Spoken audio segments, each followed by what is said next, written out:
দাঁতন বিধানসভা আসন দিলেই জগন্নাথ এক্সপ্রেস পাবেন দাঁতনের মানুষ। প্রতিশ্রুতি দিলেন সুকান্ত মজুমদার।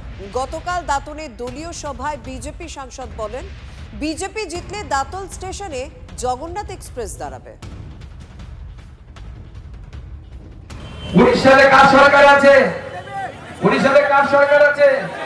তাহলে দাঁতন থেকে উড়িষ্যাতে চিকিৎসা করতে যাওয়ার আগে সিদ্ধান্ত নিন, উড়িষ্যায় কষ্ট করে চিকিৎসা করতে যাব না। উড়িষ্যাতে বিজেপি সরকার আছে, সেই সরকারকে বাংলায় প্রতিষ্ঠা করব। তাহলে চিকিৎসার জন্য আর উড়িষ্যা যেতে হবে না, সেই ব্যবস্থা ভারতীয় জনতা পার্টি করবে।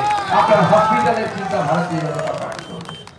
আর আমাদের তো দাবি আছে জগন্নাথ এক্সপ্রেসের স্টপেজটা, তাই তো? কি দাবি আছে দাঁতনের মানুষের? ঠিক শুনেছি তো আমি কথা দিয়ে যাচ্ছি, আপনারা দাঁতনের বিধায়ক দিন, আমি আপনাদেরকে জগন্নাথ এক্সপ্রেসের স্টপেজ করে দেওয়ার দায়িত্ব আমি নেব। তবে এই মুহূর্তে আমাদের সঙ্গে রয়েছেন দাঁতনের শাসক দলের বিধায়ক বিক্রম প্রধান।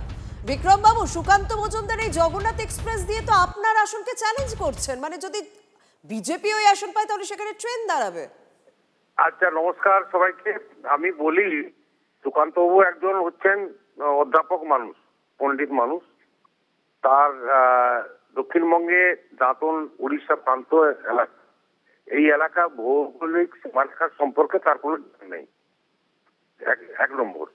দু নম্বর হচ্ছে, দাঁতন বিধানসভাতে তাকে জিতিয়ে দিলে তার দলকে তিনি জগন্নাথ এক্সপ্রেসকে দাঁড় করে দেবেন।